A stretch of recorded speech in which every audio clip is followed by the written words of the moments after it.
Estados Unidos advierte a China que si no colabora en la investigación sobre el origen del COVID-19, se enfrenta al aislamiento internacional.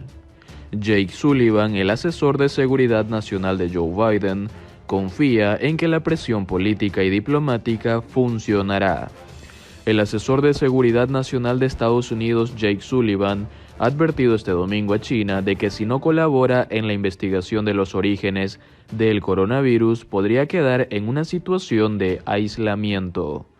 Lo que ha hecho esta semana Joe Biden en Europa es unir al mundo democrático para hablar con una voz común en esta cuestión por primera vez desde el estallido del COVID-19.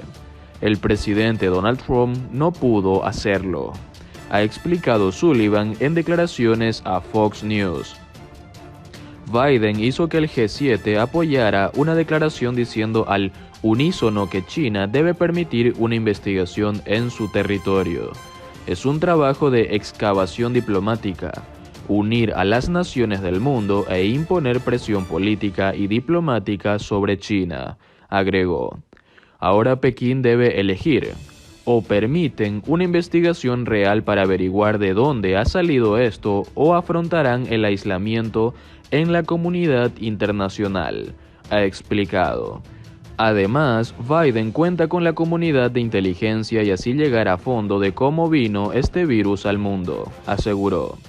Desde un comienzo, el régimen conducido por Xi Jinping se mostró molesto por diversas hipótesis que colocaban al Instituto de Virología de Wuhan como el posible epicentro de donde se había filtrado el virus, que ya se cobró la vida de millones de personas en todo el mundo. En las últimas semanas, diversas voces se han alzado para permitir una mayor investigación sobre ese laboratorio.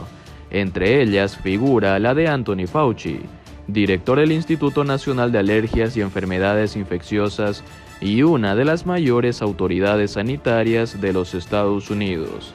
A fines de mayo, el presidente estadounidense ordenó a las agencias de inteligencia de los Estados Unidos que le informen en los próximos 3 meses sobre si el COVID-19 surgió por primera vez en China de una fuente animal o de un accidente de laboratorio. Como parte de ese informe, he solicitado áreas de investigación adicional que puedan ser necesarias, incluidas preguntas específicas para China, señaló el jefe de Estado norteamericano. También encomendó a diferentes laboratorios nacionales que asistan a las agencias con la investigación. Estados Unidos también seguirá trabajando con socios de ideas afines en todo el mundo para presionar a China para que participe en una investigación internacional completa, transparente y basada en pruebas para proporcionar acceso a todos los datos y pruebas relevantes, dijo. Es que el origen del virus sigue siendo poco claro. Muchos científicos creen desde hace mucho que la explicación más probable es que haya pasado de un animal a una persona, posiblemente en un mercado de alimentos en Wuhan, China, a finales de 2019. La transmisión de animales a humanos, conocida como desbordamiento zoonótico, es un relato originario común a varios virus, entre ellos el ébola y algunas gripes aviares, pero algunos científicos apuntan a otra posibilidad: que haya escapado del Instituto de Virología de Wuhan. Como sucede en otros laboratorios, los investigadores ahí a veces modifican los virus para comprenderlos y tratarlos.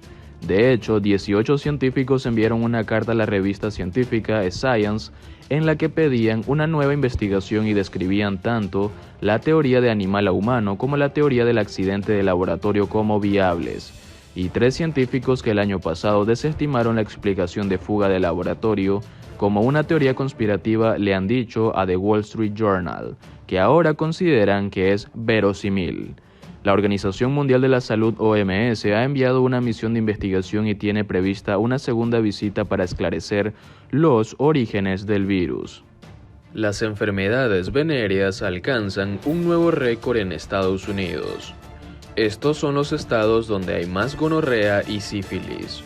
En 2019 se registraron 2,5 millones de casos de clamidia, gonorrea y sífilis, lo que significa que Estados Unidos ha registrado incrementos por 6 años consecutivos. Las enfermedades venéreas suman 6 años consecutivos a la alza en Estados Unidos, de acuerdo con datos de los Centros de Prevención y Control de Enfermedades, CDC.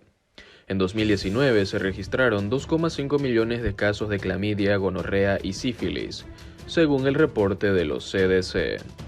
Según el estudio, ha habido un incremento de un 30% entre las enfermedades venéreas entre 2015 y 2019, y el mayor aumento se registró entre recién nacidos, sífilis congénita. El crecimiento, de acuerdo con los expertos de los CDC, refleja un retroceso en la batalla del país frente a las enfermedades venéreas.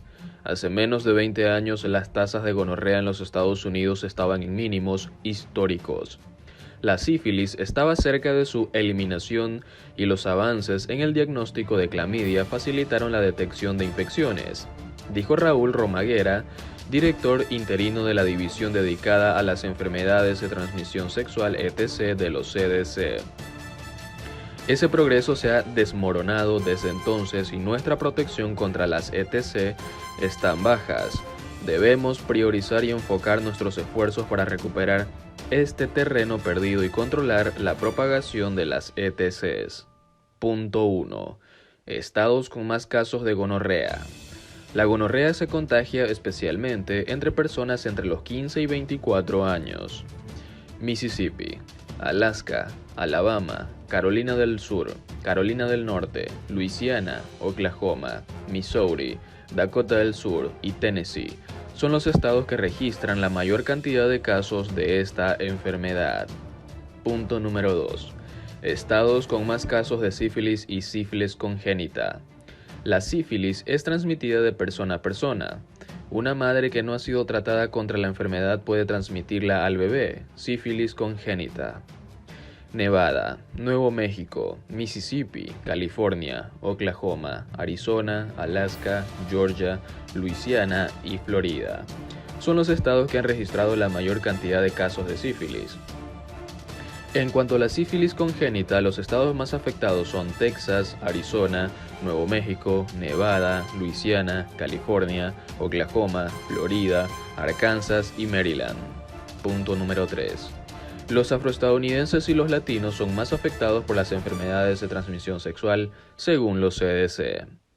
Los datos de los CDC ilustran que las tasas de ETC fueron entre 1 y 2 veces más altas para las poblaciones hispanas y latinas que para las personas blancas no hispanas. Las tasas para las poblaciones de indios americanos, nativos de Alaska, nativos de Hawái y otras islas del Pacífico fueron de 3 a 5 veces más altas que las de los blancos. Los datos también mostraron que las tasas de ETC eran de 5 a 8 veces más altas entre las poblaciones negras. Joe Biden avisa del riesgo de la variante Delta e insta a avanzar en la vacunación. Estados Unidos celebra el hito de haber alcanzado 300 millones de vacunas contra el COVID-19 aplicadas en 150 días. El presidente de Estados Unidos, Joe Biden, ha avisado este viernes del riesgo de la variante Delta, identificada por primera vez en India y caracterizada por su alto índice de contagio, por lo que ha instado a avanzar en la vacunación contra el coronavirus después de que el país haya alcanzado 300 millones de vacunas aplicadas. Si no estás vacunado, corres el riesgo de enfermar gravemente, morir o contagiar. La nueva variante dejará a las personas no vacunadas aún más vulnerables de lo que eran hace un mes, ha advertido Biden en una rueda de prensa. Así se ha referido a la variante Delta como una cuestión de seria preocupación porque, como ha añadido, es más fácilmente transmisible, potencialmente más letal y particularmente peligrosa para los jóvenes. Ante ello, se ha llamado a la población a protegerse con la vacunación. Si aún no se ha vacunado, hágalo ahora. Ahora no lo pospongas. Es gratis, es fácil, es conveniente, ha aseverado el mandatario estadounidense. De este modo, ha celebrado que Estados Unidos haya llegado este viernes a 300 millones de vacunas aplicadas en los 150 primeros días de su administración, lo que supone el 65% de la población con al menos una dosis. Es un hito importante que simplemente no sucedió por sí solo o por casualidad. Se necesitó el ingenio de los científicos estadounidenses, la capacidad total de las empresas estadounidenses y una respuesta de todo el gobierno a través de los gobiernos federales, estatales, tribales y locales. Ha incidido. Asimismo, ha llamado a recordar cómo era la situación hace 150 días. No teníamos suficiente suministro de vacunas para todos los estadounidenses, las infraestructuras de vacunas ni la gente para administrarlas, pero le dimos la vuelta juntos actuando de manera rápida, agresiva y equitativa, ha dicho. Biden ha destacado en este aspecto que ahora Estados Unidos está en condiciones de proporcionar más de 500 millones de dosis de vacunas al resto del mundo, las 100 naciones más pobres, como anunció la semana pasada en el marco de su gira por Europa. Estados Unidos acumula más de 33,5 millones de casos de coronavirus, mientras los muertos a causa de la enfermedad superan las 600.000, según datos de la Universidad Johns Hopkins.